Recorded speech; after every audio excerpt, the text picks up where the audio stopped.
Welcome to ADAV9 tutorial 10th में हम C++ के एक मोस्ट इंपॉर्टेंट टॉपिक को कवर करेंगे which is do while loop. A do while loop is a control structure that executes the code of block at least once before checking the condition. A do while loop भी हमारे पास एक control structure ही होता है जो code of block में लिखे हुए code को एक दफ़ा ज़रूर रन करता है बिफोर चेकिंग द कंडीशन को चेक करने से पहले. Even if the condition is false from the beginning, the code will still run once.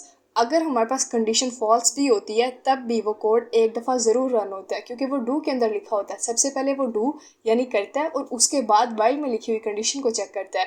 For example सबसे पहले इसी एग्जांपल में हम देखते हैं गेम रिप्ले मेन्यू. आप जब गेम आउट हो जाते हैं तो वो आपसे एटलीस्ट वन टाइम ज़रूर पूछता है do you want to play that game again और नॉट. और उसके बाद हमारे पास मेन्यू रिपीट सिस्टम यानी कि जब आप ऑर्डर कर रहे होते हैं या किसी भी रेस्टोरेंट वेबसाइट पे जाते हैं तो वो वहाँ आपको फर्स्ट टाइम मेन्यू ज़रूर दिखाता है. कंडीशन चेक करने से पहले कि आपको क्या चाहिए वो आपको मेन्यू की होल लिस्ट ज़रूर दिखाता है.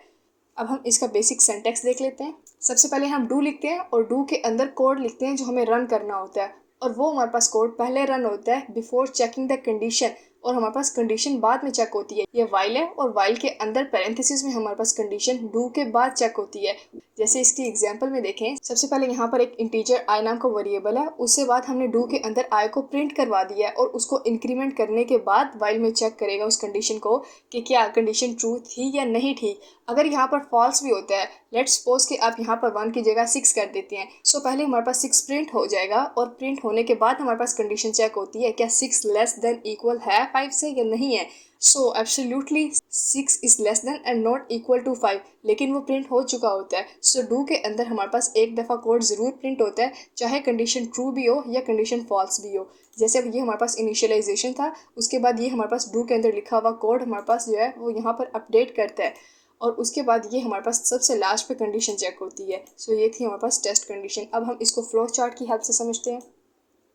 सबसे पहले हमारे पास एक इंटीजर आई नाम का वेरिएबल है और डू के अंदर लिखा हुआ आई प्रिंट हो जाएगा. सबसे पहले इनिशियलाइज हुआ, उसके बाद हमारे पास डू में जो भी लिखा होता है वो कोड प्रिंट हो जाता है. तो डू में आई लिखा हुआ था, आई की वैल्यू 1 थी, सो वो आई यहाँ पर प्रिंट हो गया.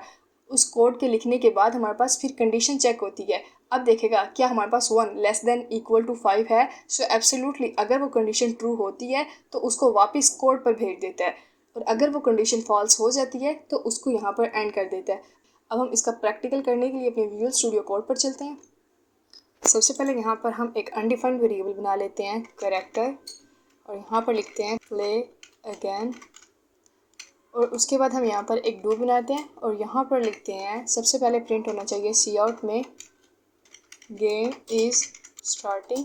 यहाँ पर गेम स्टार्ट होगी और उसके बाद हम नीचे अगर वो आउट हो जाता है तो उससे पूछते हैं सी आउट में do you want to play again और यहाँ पर बना देते हैं येस वर्सेस नो और नीचे सी इन में उसे पूछ लेते हैं वो क्या बताएगा. हमारे पास प्ले अगेन नाम के वेरिएबल में वो अपनी वैल्यूज़ को एंटर कर देगा और उसके बाद वाइल में हम कंडीशन चेक करेंगे वाइल और यहाँ पर हम लिखते हैं प्ले अगेन.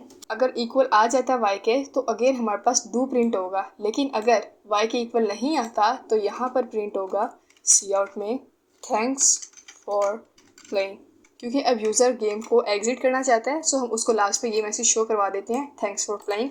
हम इसको सेव करके रन करते हैं तो आप देखें कि यहाँ पर लिखा आ रहा है गेम इज़ स्टार्टिंग. सो ये हमारे पास गेम यूज़र ने यहाँ तक खेल लिया. उसके बाद अगेन हमारे पास do you want to play again.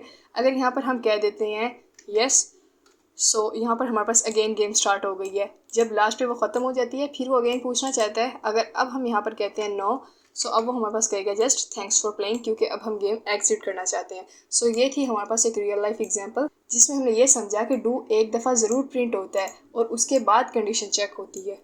Do while loop को हम तब यूज़ करते हैं तब हम चाहते हैं कि हमारे पास कोड एक दफ़ा ज़रूर प्रिंट हो और उसके बाद कंडीशन चेक होनी चाहिए. So keep watching and stay tuned.